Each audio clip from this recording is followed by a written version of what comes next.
बिस्मिल्लाहिर्रहमानिर्रहीम। अस्सलाम वालेकुम नाज़रीन, आप यूट्यूब चैनल देख रहे हैं। मैं इमरान खान हूं और उम्मीद करता हूं आप सब लोग खैरियत से होंगे। मैं अल्हम्दुलिल्लाह ठीक हूं। मेरे बारे में बहुत सारी खबरें चल रही हैं। मेरे लिए सबसे जरूरी यह है कि मैं अपना काम जारी रखूं और अपनी बात करता रहूं, और वो मैं कर रहा हूं। मैं महफूज हूं, अल्लाह ताला का बहुत शुक्र है। और अल्लाह ताला बड़ा मेहरबान है। वही जिंदगी देता है, वही हिफाजत करता है, वही राज़िक है, वही पैदा करता है, और वही आपकी हर चीज का मालिक है। तो अल्लाह ताला से मुझे सबसे ज्यादा हमेशा उम्मीद रहती है। आप सबसे दुआओं की दरखास्त है। खबरों की तरफ जाते हैं नाज़रीन डायरेक्टली। जरूरी यह है कि जो बात मैं करता हूं, जो काम मैं करता हूं, वो काम जारी रहे और वो रुकना नहीं चाहिए, क्योंकि मुझे ऐसा लगता है कि मेरा काम ही मेरी सबसे बड़ी रिस्पॉन्सिबिलिटी है। और इसी जिम्मेदारी से रोकने की मुझे बार बार कोशिश की गई, लगातार कोशिश की गई। मेरे बहुत सारे दोस्त जानते हैं बहुत सारी चीजें, और उन्हें उस बारे में पता है जो कुछ मेरे साथ हुआ है गुज़िश्ता चंद दिनों में। और अगर तो मैं आपको ना बता पाया तो वो आपको बता देंगे कि मेरे साथ क्या कुछ हुआ है और कौन सी चीजें उन्होंने विटनेस की हैं। बहरहाल अभी आ जाए जरा खबरों की तरफ। इसमें सबसे इंपॉर्टेंट तो ये है कि इमरान खान साहब ने इनकार कर दिया जो हुकूमत की जानिब से मुज़ाकरात हुए। हुकूमत ने जो दरखास्त की थी इमरान खान साहब से कि आप फौरी तौर पर अपनी जो कॉल आपने दी है ओवरसीज पाकिस्तानियों को सिविल नाफरमानी के हवाले से, वो अपनी कॉल आप वापस ले लें। इस पे इमरान खान साहब का जो स्टेटमेंट है वो ये है कि जब तक हुकूमत संजीदा मुज़ाकरात में संजीदगी नहीं दिखाती मुज़ाकरात में, तब तक सिविल नाफरमानी की कॉल वापस नहीं होगी। तो इमरान खान साहब ने हुकूमत का जो मुतालबा है उसको मुस्तरद कर दिया। इसके अलावा बैरिस्टर गौहर की इमरान खान साहब से मुलाकात हुई। उन्होंने बताया कि इमरान खान साहब को मुज़ाकरात के हवाले से बताया, तो उन्होंने कहा कि ये एक टाइम फ्रेम के अंदर होने चाहिए। हुकूमत के पास तो ये है ना कि एक दिन और गुजर जाए, एक दिन और गुजर जाए। उन्हें लगता है कि अगले दिन कोई ऐसा हादसा या कोई ऐसी चीज हो जाएगी जिसमें उनके हाथ कोई अलादीन का चिराग लग जाएगा और चीजें ठीक हो जाएंगी। लेकिन गुज़िश्ता 2.5-3 साल से हो ये रहा है कि बजाय चीजें ठीक होने के मजीद खराब होती चली जा रही हैं। एक के बाद एक तजुर्बा करके देख लिया, लेकिन चीजें ठीक होने की बजाय ज्यादा से ज्यादा खराब हो रही हैं। अब इमरान खान साहब कहते हैं जी के बगैर इनको ज्यादा टाइम देने की बजाय एक टाइम फ्रेम रखें, और हमारे जो दो इंतहाई जायज मुतालबात हैं, नंबर 1, जितने भी कैदी हैं बेगुनाह उनको रिहा किया जाए, या जिनके केसेस चल रहे हैं उनको जमानतें दी जाए, जो उनका हक है उन्हें मिलनी चाहिए। और दूसरा उनका मुतालबा यह है कि 9 मई के ऊपर और 26 नवंबर के ऊपर इन दोनों वाकयात के ऊपर एक जुडिशियल इंक्वायरी करवाई जाए, कमीशन बनाया जाए, जिसमें पता चले कि सीसीटीवी फुटेज में क्या था, पता चले कि इसका क्या रोल था, पता चले कि कितने लोगों को गिरफ्तार किया गया, क्यों गिरफ्तार किया गया, जो लोग बाइज्जत बरी हो गए। यानी बहुत सारे लोग 9 मई के केसेस में डिस्चार्ज हुए, लेकिन उन्होंने कई कई महीने जेलों के अंदर गुजारे हैं। अब वो बेगुनाह साबित हो गए, उन्होंने जेलों में गुजारा टाइम, उसके लिए जिम्मेदार कौन है? हजारों लोग पाकिस्तान में गिरफ्तार किए गए हैं, और 9 मई के केसेस को जितना ज्यादा पाकिस्तान में इदारों ने खराब किया कि जिस बंदे ने माफी मांग लिया, इमरान खान को छोड़ दिया, वो बेगुनाह हो गया। सबसे पहला तो जुर्म यह था कि अगर 9 मई किया एक बंदा उसके अंदर फिक्स है, तो जैसे ही वो इमरान खान को छोड़ता है वो बेगुनाह हो जाता है, वॉशिंग मशीन में से निकल के बिल्कुल पाक साफ हो जाता है। तो ये नहीं हो सकता कि एक बंदा ऐसे बेगुनाह हो जाए। तो अगर सजा देनी है तो कानून के मुताबिक सबको देनी चाहिए थी। यहां से यह मामला मशकूक होना शुरू हुआ। फिर मैंने देखा जैसे पुलिस ने अंधाधुंध गिरफ्तारियां कर दी।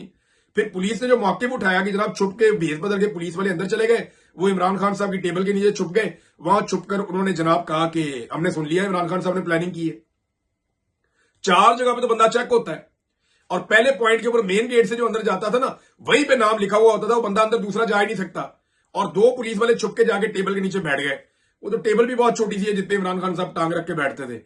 तो अजीबोगरीब बातें हैं जो की गई हैं। तो एक मजाक बनाया गया 9 मई के मामले को। हालांकि उसको अगर सही तरीके से चलाते तो शायद कुछ लोग फिक्स हो जाते जो जिम्मेदार होते। बहरहाल मिलिट्री कोर्ट्स के अंदर जो कुछ हुआ उसका खुमियाजा पाकिस्तान के ऊपर आ रहा है। अब सारे सर जोड़कर बैठे हैं कि इससे निकलना कैसे है। देखिए, सबको इस बात का आइडिया था कि मिलिट्री कोर्ट्स कोई इंटरनेशनल लेवल पे पसंदीदा चीज नहीं है, लेकिन पिछले दिनों में दबाव इतना ज्यादा बढ़ाया ओवरसीज पाकिस्तानियों ने, और सोशल मीडिया के ऊपर इतना ज्यादा दबाव बढ़ा, खासतौर पे डोनाल्ड ट्रंप के इलेक्शन जीतने के बाद एक बेचैनी है जो पाकिस्तान की एस्टेब्लिशमेंट और हुकूमत है उनके बीच में। उन्हें परेशानी यह है कि डोनाल्ड ट्रंप इलेक्शन जीत के आए, जो बाइडन की एडमिनिस्ट्रेशन चली जाएगी, तो वो जो सहूलतकारी जो बाइडन एडमिनिस्ट्रेशन ने की है एक लंबे अरसे तक, 3-4 साल तक, वो सहूलतकारी खत्म हो जाएगी। और अगर ये सहूलतकारी खत्म हो जाती है तो फिर हम किस तरीके से अपनी चीजों को कंटिन्यू कर पाएंगे? सहूलतकारी खत्म होते ही आपको पता है फिर यूरोपीय यूनियन भी बोलेगा, फिर बरतानिया भी बोलेगा, फिर अमेरिका में भी आवाजें उठेंगी, फिर अक़वाम मुत्तहिदा भी बोलेगा। यानी अक़वाम मुत्तहिदा में जिन लोगों ने मामला उठाए थे, उन्होंने मुझे अक्टूबर या नवंबर 2023 में बताया, मुझे वो मिलने के लिए आए। उन्होंने कहा जब हमने यूनाइटेड नेशन से राब्ता किया तो वहां हमें यह पता चला कि पाकिस्तान में जो कुछ भी हो रहा है उस पर अमेरिकन आशीर्वाद है, इस वजह से हो रहा है। और इसलिए यूनाइटेड नेशन जो है वो एक इफेक्टिव रोल प्ले नहीं कर पा रहा, सिर्फ ऐसे ही रिपोर्टिंग कर रहा है मामलात की, वो रोल प्ले नहीं कर पा रहा। लेकिन अब जैसे ही जो बाइडन इंतजामिया जा रही है, जाते जाते वो भी गोंगलुओं से मट्टी झाड़ रहे हैं और पाकिस्तान के ऊपर उन्होंने तनकीद शुरू कर दी है, पॉलिसीज के ऊपर, स्पेशली ये जो मिलिट्री कोर्ट्स हैं इनके हवाले से उन्होंने तनकीद की है। तो अब इस मामले से निपटना कैसे है? अब देखें, दो चीजें हैं जो अंडर डिस्कशन है। नंबर एक ये है कि इस मामले को यहां रोक लिया जाए, मामले को अदालत के अंदर जाने दिया जाए और अदालत के अंदर से इसको कलअदम कर दिया जाए और पूरी दुनिया को मैसेज चला जाए कि पाकिस्तान में मिलिट्री कोर्ट्स के अंदर कोई फैसले नहीं हुए थे, वो खत्म हो गए, तो ये इसके अंदर से निकल जाए सारे। एक तो ये फैसला होगा कि इसकी जान छुड़ा ले। दूसरा फिर ये है तरीकाकार के इसके ऊपर डट जाए और सारे मिलकर खड़े हो जाएं और ये फैसला कर दें कि जनाब जो बाकी 50-60 बंदे हैं उनको भी हमने मिलिट्री कोर्ट में सजाएं देनी है और इमरान खान को भी उठाकर मिलिट्री कोर्ट के अंदर लेकर जाना है। अब जो लोग चंद दिनों पहले तक ये दावे कर रहे थे, बड़े बुलंदो बांग दावे कर रहे थे कि इमरान खान एक फितना है, उसको हमने कुचलना होगा और हमने इमरान खान को लेकर जाना है मिलिट्री कोर्ट के अंदर, और जनाब वहां पे गवाहियां आ गई हैं और फैज हमीद ने और इमरान खान ने मिलकर जो है वो 9 मई करवाया था। हालांकि मैंने आपको बताया कि जो मेरे पास इंफॉर्मेशन है, हो सकता है कि उस इंफॉर्मेशन से अलग भी कुछ चीजें हों, लेकिन मैं आपको अपनी जाती इंफॉर्मेशन ये बता रहा हूं कि 2022 के मई में इमरान खान साहब ने जनरल बाजवा और जनरल फैज हमीद से ताल्लुकात मुनक़ता किए थे और ये मुझे इमरान खान साहब के बहुत करीबी लोगों ने बताया था और मुझे सबूत भी बताया था कि उन्होंने उस वक्त मुनक़ता कर दिए थे। और उसके बाद उनका कोई जवाब बनता नहीं है जनरल फैज हमीद से राब्ते में रहने का, लेकिन अगर है तो कोई तो सबूत होंगे ना, तो अब तक मामला खुल जाना चाहिए था। अब इमरान खान के पार्टी के कारकुनों को मिलिट्री कोर्ट्स के अंदर सजा देने पे यूरोपीय यूनियन, अमेरिका और बर्तानिया तीनों ने रुला डाल दिया है। आपका जीएसपी स्टेटस जो है वो डिस्कस होना शुरू हो गया है। अब ये कारकुनों की बात थी, अगर साबिक वजीर आजम को उठाकर मिलिट्री कोर्ट में ले गए तो किस तरह का रिएक्शन आएगा हम आप इसका अंदाजा भी नहीं कर सकते। तो पाकिस्तान के अंदर इस वक्त डिस्कशन इस बात के ऊपर हो रही है कि किस तरीके से इस मामले को अब टैकल करना है, क्योंकि ये एक डिजास्टर के तौर पे देखा जा रहा है कि पाकिस्तान के अंदर सियासी जो बात है, सियासी कारकुन है, उनको मिलिट्री कोर्ट के अंदर सजा हो रही है, हालांकि दूसरी अदालतें मौजूद हैं और सेम मुकदमात 9 मई के सिविल कोर्ट्स के अंदर बाकायदा अदालतों में, सुप्रीम कोर्ट में, दूसरी अदालतों में वो फौजदारी मुकदमात बाकायदा चल रहे हैं। दहशतगर्दी के मुकदमात भी बाकायदा अदालतों में चल रहे हैं। देखिए ना, इंसिडेंट तो एक ही है 9 मई का। अब 9 मई के अंदर कुछ हजारों लोग जो हैं उनके मुकदमा चल रहे हैं दहशतगर्दी की अदालतों में, दीगर अदालतों में, हाई कोर्ट्स के अंदर। ये 9 मई के मुकदमात हैं और इसी 9 मई के वकूए के कुछ मुकदमात फौजी अदालतों में चले गए हैं। यानी ये भी एक अजीब चीज है कि अगर डील करना है तो सबको एक ही तरह डील करना है ना। ये तो नहीं हो सकता कि आप कुछ लोगों को वहां ले जाएंगे और कुछ को यहां ले आएंगे। अब इसमें हुकूमत कहती थी सिंबॉलिक सजाएं होंगी, लेकिन सजाएं 10-10 साल की हो गई। उसके ऊपर भी दुनिया में एक जो है वो इस्तराब है और जिस तरह से इसको दुनिया में देखा जा रहा है आने वाले दिनों में, क्योंकि अब क्रिसमस की छुट्टियां होने जा रही हैं पूरी दुनिया में, तो क्रिसमस के बाद ये मामला उठेगा और ये मामला ज्यादा उठेगा मेरी इंफॉर्मेशन के मुताबिक। ओवरसीज पाकिस्तानियों ने जो किया उसके नतीजे में अब एक कांग्रेशनल मीटिंग होने जा रही है अमेरिका में और वहां पे बाकायदा ब्रीफिंग होगी कि पाकिस्तान में किस तरह से फस्तायत की गई है और 26 नवंबर को स्पेशली उसके अंदर डिस्कस किया जाएगा इमरान खान साहब के मुकदमात और मामला भी। इसके अलावा एक बर्तानिया में भी होने जा रहा है ये मामला और कनाडा में भी होने जा रहा है। यूरोपीय यूनियन का मूड आपने चेक कर लिया है और उन्होंने भी एक हार्ड लाइन ली है इस सारे मामले को लेकर। डोनाल्ड ट्रंप की जो नई टीम है ना, उसके अगर आप बयानात सुने, गुज़िश्ता कुछ बयानात आप निकालें, मिसाल के तौर पे उनके मार्को रूबियो इनके सेक्रेटरी ऑफ द स्टेट के तौर पे इंतखाब है, इसी तरह रिचर्ड ग्रेनल है, इस तरह एक दो खवातीन है। इनके अगर आप माजी के स्टेटमेंट्स देखें जो डोनाल्ड ट्रंप की अपनी किचन कैबिनेट है, जो बहुत करीब के लोग हैं, तो आपको यह समझ आ जाती है कि वो डिक्टेटर्स के बहुत खिलाफ है। वो खुलकर यह बात करते रहे कि हमने दुनिया में उन लीडर्स के साथ डील करना है जिनके पीछे उनकी आवाम खड़ी होगी, हमने डिक्टेटर्स के साथ डील नहीं करना। बल्कि जो सेक्रेटरी ऑफ द स्टेट आ रहे हैं उनका मैं एक बयान सुन रहा था, उन्होंने कहा डिक्टेटर्स अमेरिका के दोस्त नहीं हो सकते। उन्होंने मुख्तलिफ ममालिक की मिसालें भी दी। उन्होंने कहा ये दुनिया के अमनो अमान के लिए और दहशतगर्दी के हवाले से डिक्टेटर्स एक बड़ा मसला होते हैं। ये अपने इक्तदार के लिए समझौते करते हैं। ये डिक्टेटर्स बाय डिजाइन अमेरिका और इसराइल के खिलाफ एहतजाज करवाते हैं। ये उनका सोचना है। उन्हें यह लगता है कि डिक्टेटर्स अपने लोगों को कंट्रोल करने के लिए, स्पेशली वो मुसलमान मुल्कों की बात कर रहे थे, कि जहां पे अपने लोगों को कंट्रोल किया जाता है वहां उनको थोड़ा सा रूम दिया जाता है। ठीक है, आप अमेरिका को गालियां दे दें, आप इसको दे दें। ये अमेरिका के दोस्त नहीं हो सकते। अपने इक्तदार को टूल देने के लिए लोगों को ये कहते हैं कि वहां आप जो मर्जी करें, बाहर आप जो मर्जी करें, पाकिस्तान के अंदर या अपने मुल्क के अंदर या मिस्र के अंदर या फलां मुल्क के अंदर आपने कुछ नहीं करना। पाकिस्तान में मैंने इसलिए कहा कि डिक्टेटरशिप बहुत रही है और अभी भी जो माहौल पाकिस्तान में है वो डिक्टेटरशिप वाला है, क्योंकि पाकिस्तान में इलेक्शन कोई और जीता, लेकिन पाकिस्तान की एस्टेब्लिशमेंट ने हुकूमत किसी और को बनाकर दे दी, और जिनको हुकूमत बनाकर दी वो हुकूमत में आने के लायक ही नहीं थे, काबिल ही नहीं थे, और उसके बाद से लेकर अब तक पाकिस्तान एक डिजास्टर में चल रहा है। अब इमरान खान साहब ने तो इनकार कर दिया है, लेकिन दूसरी जानब कुछ शिकवे हैं पाकिस्तान तरीके इंसाफ के लोगों के, और ये दो बड़े अहम शिकवे हैं। एक तो पाकिस्तान तरीके इंसाफ ने जो केस चल रहा है, जो इन्होंने एक इस्तगासा किया हुआ है 26 नवंबर के हवाले से, उसमें हमें ऐसी उम्मीद थी कि जैसे पाकिस्तान तरीके इंसाफ की सारी क़यादत पहुंच जाएगी, बहुत बड़ी तादाद में लोग अदालत में पहुंच जाएंगे और उनके जाने से एक माहौल बनेगा और सब अपने शोहदा के लिए इंसाफ मांगेंगे। लेकिन बदकिस्मती से पीर वाले दिन ऐसा हुआ नहीं। अब जब मैंने इतलात इकट्ठी की तो पता चला कि जनाब वहां तो खामोशी थी और वहां पे लोग नहीं पहुंचे, और उस वजह से एक लंबी तारीख भी आ गई है।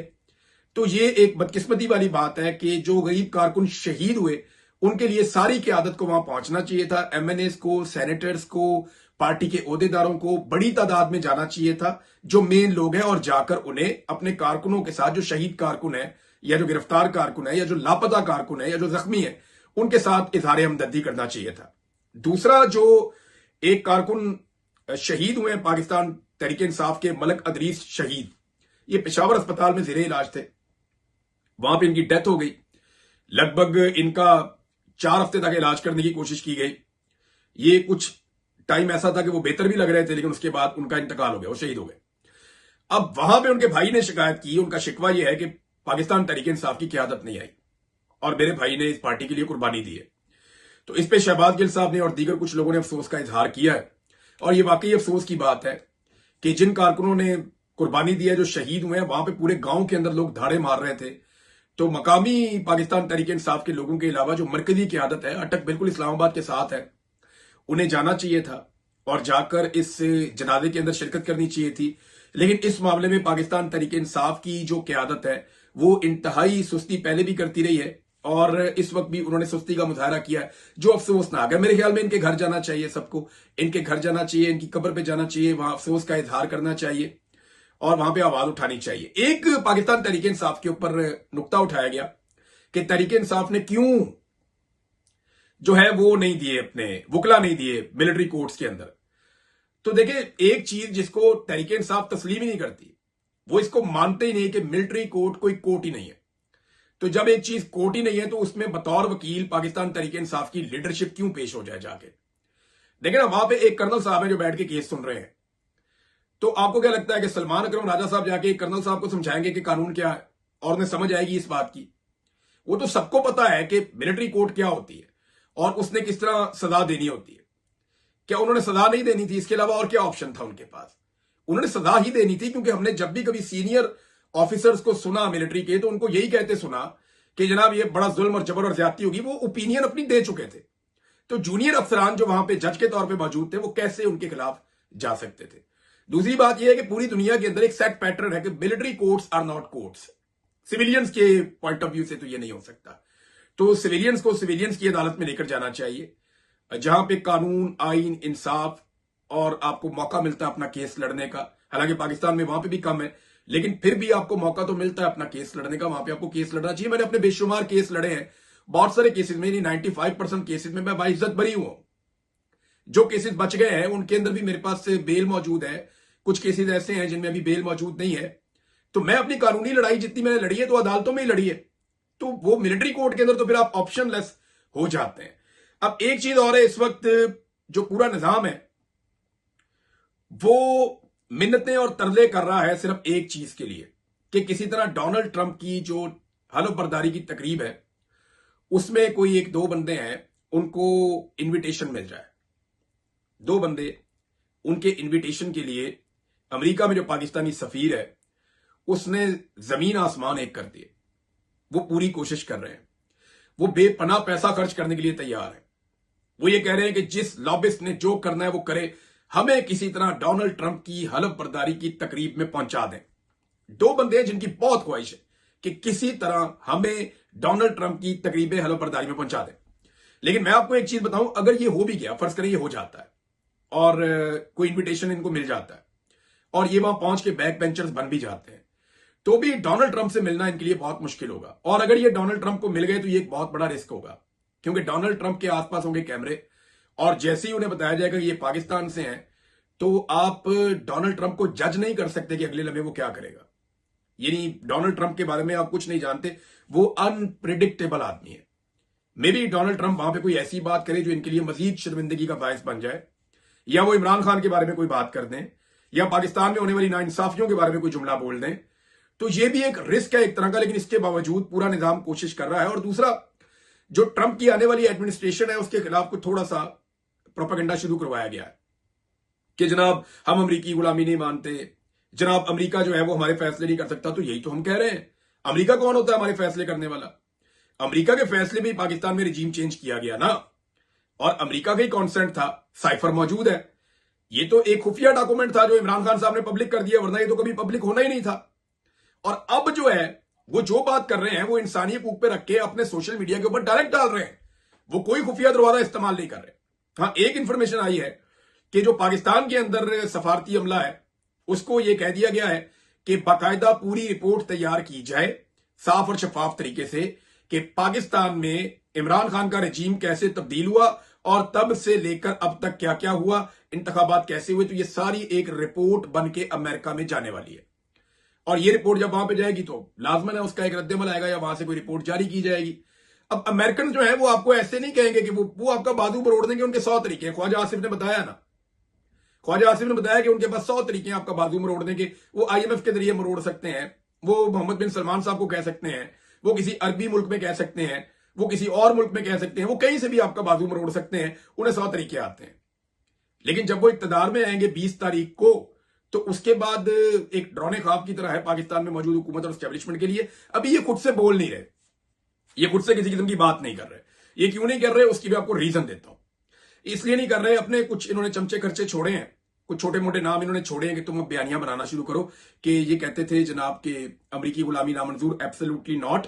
और अब ये अमेरिका से मदद मांग रहे हैं। एक तो इमरान खान ने अमेरिका से मदद कोई नहीं मांगी, बल्कि इमरान खान की पार्टी वो वाहिद पार्टी है जिसने खुलकर अमेरिका ने जो पाबंदियां लगाई उसके खिलाफ बात की। और किसी पार्टी ने पाकिस्तान के अंदर अमेरिका की लगाई जाने वाली पाबंदियों के ऊपर कोई बात नहीं की। सिर्फ इमरान खान वो वाहिद पॉलिटिकल पार्टी रखता है जिसने अमेरिका की पाबंदियों के ऊपर उस वक्त बात की जब इमरान खान जेल में बैठा हुआ है और अमेरिका से उसके हक में आवाजें उठ रही हैं।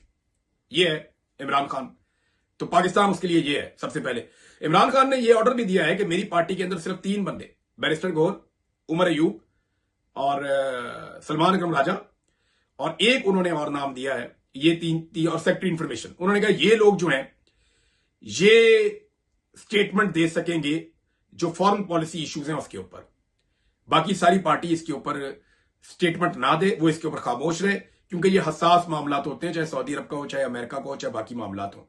और पीटीआई ने खुलकर मुखालफत की है पाकिस्तान के ऊपर जो अमेरिका की पाबंदियां लगी उस हवाले से, और पीएमएलएन खामोश है। लेकिन अब वो बयानियां बना रहे हैं, और खामोश वो इसलिए हैं, वो इंतजार कर रहे हैं राइट टाइम का। वो अभी भी कोशिश कर रहे हैं कि किसी तरह कुछ करके डोनाल्ड ट्रंप के साथ हमारी कोई एंगेजमेंट हो जाए, वो हमसे कुछ ऐसा मांग ले जो हम उनको ऑफर कर दें, सर हम ये कर सकते हैं आपके लिए, कुछ भी इस वक्त तो इमरान खान से बचने के लिए तो कुछ भी देने के लिए तैयार हो जाएंगे। तो अभी तक ये व्यवस्था रहे शजर से उम्मीदें बाहर रख कि अभी तक ये उसी शजर से चिपके हुए हैं कि जनाब कोई साडा रास्ता कट दो। अमेरिकन एस्टेब्लिशमेंट की हर तरफ ये मिन्नतें तरले कर रहे हैं।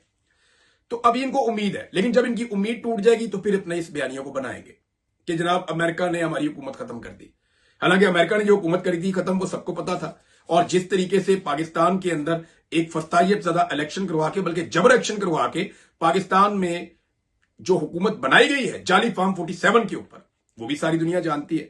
तो नाज़रीन, पाकिस्तान का जो हल है वो अब सिर्फ और सिर्फ एक ही है कि पाकिस्तान के अंदर एक फ्री एंड फेयर इलेक्शन करवाए जाएं और नए इलेक्शन करवाए जाएं। मैं आपको रिचर्ड के बारे में एक चीज और बताता हूं, क्योंकि आजकल बड़ा टॉपिक बना हुआ है। तो रिचर्ड की जो टोटल पोस्टें हैं जो अब तक उन्होंने की हैं वो 54 है। पोस्ट और रीपोस्ट तकरीबन 54 उन्होंने की हैं। 5,70,00,000 व्यूज मिले हैं उसको, 12 लाख से ज्यादा उनको लाइक्स मिले हैं, 5,25,000 रीपोस्ट उनको मिले हैं और 1,30,000 रिप्लाईज भी मिले हैं रिचर्ड को। और सिर्फ एक पोस्ट रिचर्ड की ऐसी है जिसे 1,21,00,000 व्यूज मिले हैं। अब आप अंदाजा करें कि अमेरिकन को भी इस बात का आइडिया हो गया कि पाकिस्तान में इस वक्त जो पॉपुलर वॉइस है वो क्या है, वो इसका एनालिसिस भी कर रहे हैं ना। ट्विटर भी उनका अपना ही है अब, क्योंकि इलन मस्क उनकी टीम का हिस्सा है, तो ट्विटर भी उनका अपना है। तो नाज़रीन, अभी अमेरिकन एम्बेसी के लिए भी एक बड़ी प्रॉब्लम है और एक एम्बेरसमेंट वाली सिचुएशन है। उनको अब ये बताना पड़ेगा कि उनके ट्वीट से एहसन इकबाल का वो ट्वीट क्यों रीट्वीट हुआ जिसमें डोनाल्ड ट्रंप की बुराई की गई थी और इमरान खान की बुराई की गई थी। अब तक के लिए इतने, अपना ख्याल रखिएगा, अपने इस चैनल का भी। अल्लाह हाफिज।